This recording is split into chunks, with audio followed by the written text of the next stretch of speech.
Okay, types of test. So here generally the types of test we have two types here. Okay, two types. Before that, we have some procedure of the basic procedure of test. Okay, so what is this basic procedure of test in the sense? The first test is known as an wafer sort or probe. Differentiate potentially good devices from defective ones. So the first basic procedure of testing comes as an wafer sort or probe.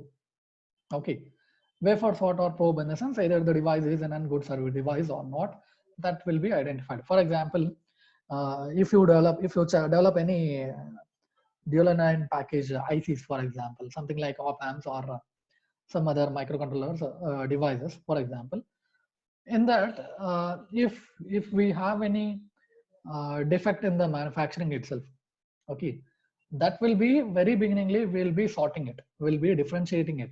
Okay, by seeing the product we can identify some this is a good product or this is not bad product or it is working or not, that can be identified.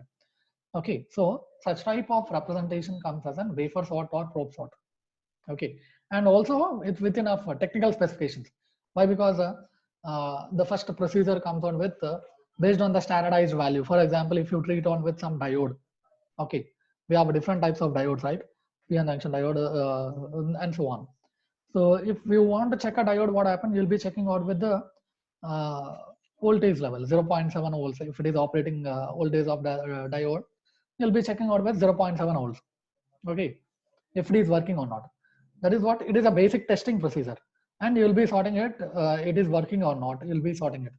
So here also, before going for the types of test, we have a basic procedure of our test pattern, test procedure, that is said to be as an wafer sort or probe.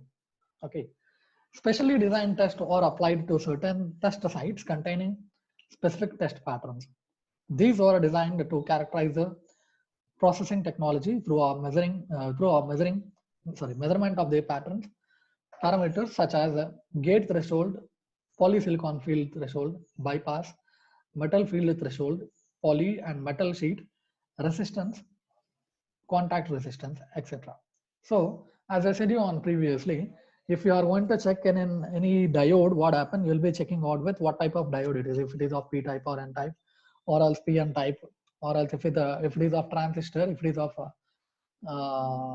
JFET, what or a CMOS devices, whatever it may be, you'll be checking on with some specifications, right? So here also the sorting can be done based on all the considerations and also with the measuring parameters also.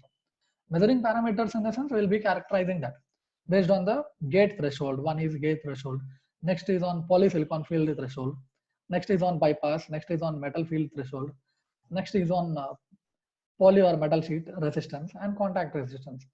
So all these are the measurement parameters which can define for the basic level of test. Okay, next one.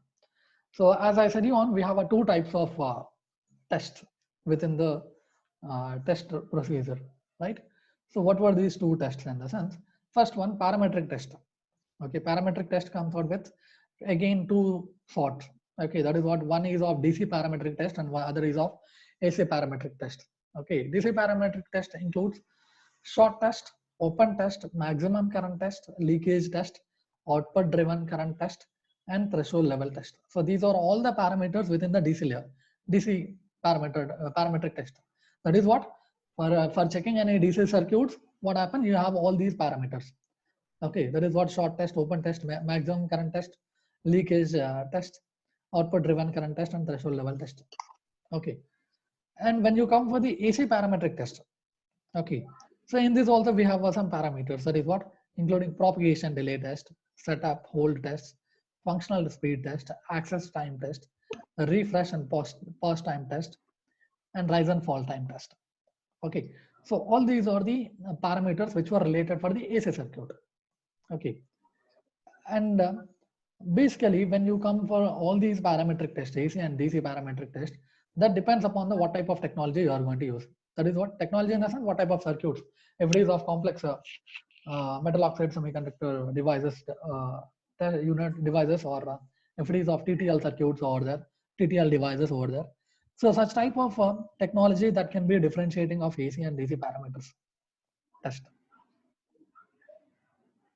The next one, second one comes out with the functional test. Okay, functional tests. So these functional tests consist of an input vectors and corresponding responses.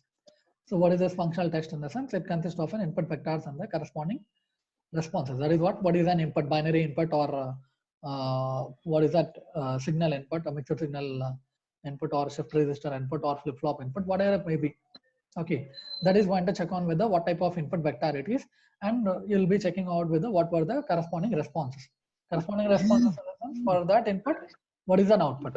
Okay, for the input binary pattern, what will be the output of an output binary pattern? That is going to define the functional test.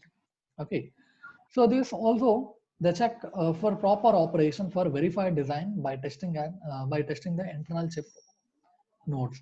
Okay, this can be done by checking of internal verified design itself based on the architecture of that circuit. It is going to check on what is an input and what will be the output that can be justified. Functional test covers a very high percentage of modeled stuck types faults in the logic circuits and their generations. So this also what happened. It is going to check on whether what is a high percentage of modeled stuck type. Stuck type in the sense that is what either it is stuck at 0 or stuck at 1 or stuck at within the one pattern 0 1 0 1 0 1 pattern or something. Okay, if it is stuck at that pattern level, or else if it is having a faults in the logic circuits and their generations in the sense the outputs of that logic circuits. Okay, and often functional vectors are understood as verification vector, which is used as a verify whether the hardware actually matches with its specifications. And one more thing is what here in the sense, so it has to verify that vectors, so verify that inputs generally. What is the need in the sense, when we come to the hardware section, what happened? The hardware section should be compatible with the operating with the other devices, other operating devices. Okay, so that's the case. What we define within the um, operating of that device, operating test. Next one, functional test may be applied at the evaluated temperature to the guarantee specifications. So how they have said that in the sense, as an example, they said that testing may be done of 85 degrees centigrade to guarantee 70% of operation. This is called Grodd banding. Okay. So after testing of that procedure with respect to the temperature, what happened?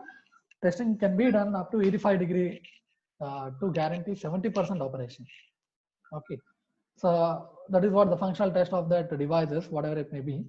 It can be operating with the temperature level of 85 degrees also. And we can guarantee up to that, but 70% operation can be done at it. So that is called as in Grodd banding. Okay.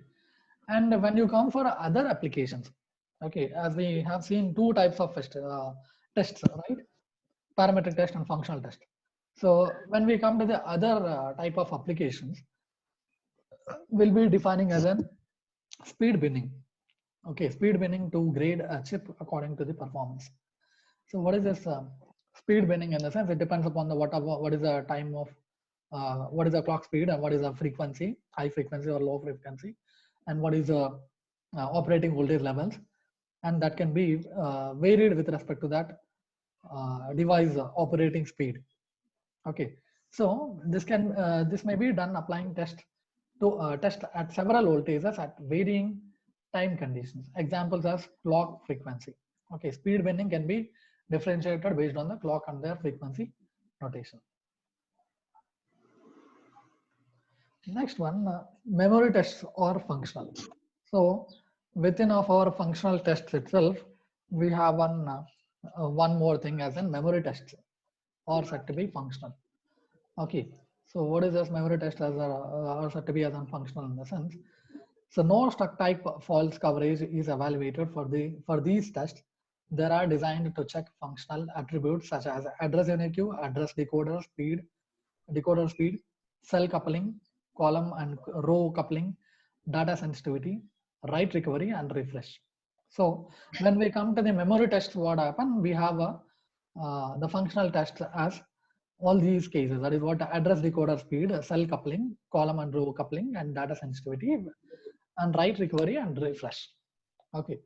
All these are the terms which we define within the memory test operation. Okay, and there will be no stuck fault, stuck type fault in the evaluating of that memory test. Okay, and next one, elaborate testing maybe may require long vector sequences. Okay, if you want to have a detailed test pattern, detailed testing pattern, what happens? It requires a more long time to check the vector sequence. Okay, to increase the throughput, memory testers sometimes have a parallel testing capability. So if you want to have an increased throughput and memory testers, okay, so we'll be requiring within parallel testing capability. We'll be using with parallel testing capability. Specialized testers may even be able to repair redundant cells used in the larger memories of 256 MB to enhance yield. So we have a specialized testers that can enable the memory functional test up to one larger memories of 250 MB, 256 MB. Okay. The next one, circuit boards consist of previously tested components. So even in this functional test can be differentiating with respect to the circuit boards also. Okay, as in the parametric testing, we have differentiated based on the AC and DC parametrics. In this also, in the functional test also, we have a circuit board operation level. Okay, circuit board tested based on that previous responses, previous components. Okay. Yeah, one more thing.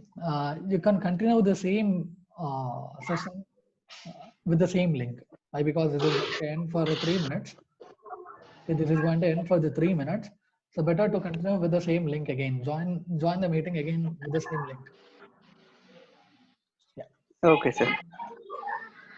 Yes. So here in the circuit board operation testing, so we have a few points here. The primary objective of a board testing is to check the printer wiring and the contact between the wires and the components. So when we come to the circuits, what happens? We'll be checking out with the connectivity. Major role is connectivity itself, interfacing. Okay, either each and every device, each and every module, for example, memory module and the processor module is interconnected or not. That is to be a major role. So for that case, a board testing plays a major role. Okay.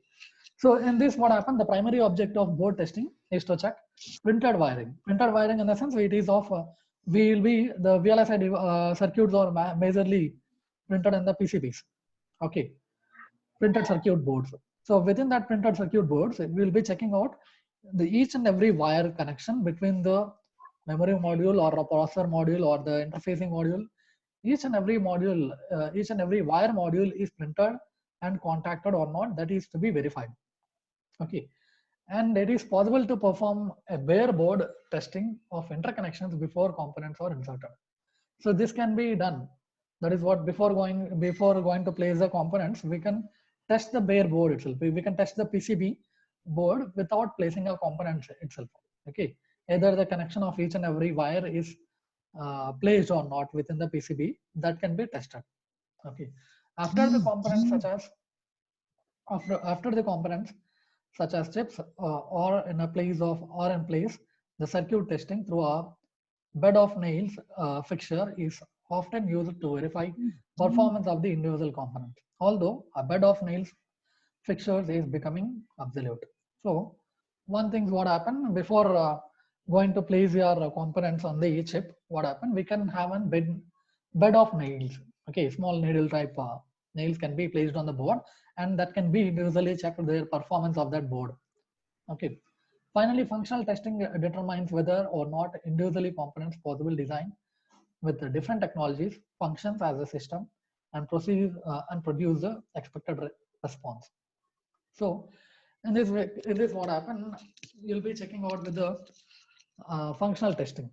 Okay, individually each and every component will be checked and placed on that board, and possibly we'll be checking with the technologies, what were the changes in the architecture or what were the changes in the module or component.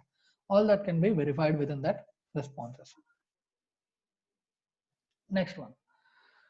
So before going with the test specifications and the test plan, okay.